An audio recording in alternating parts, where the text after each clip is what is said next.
ဥစွာဒီမှာဒီနေ့ကြာရောက်တော့ကိုရောမြေပွဲနေအတွက်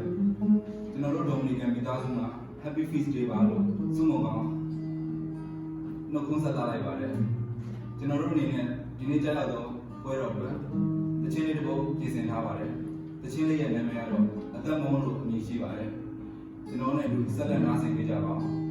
ထိုတခြင်းမှာတစ်ဆင့်ကိုရောရှင်ကောင်းကြီးမင်္ဂလာရရှိကြပါစေလို့ဆုမွန်ကောင်းတောင်းအပ်လိုက်ပါသည်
Nature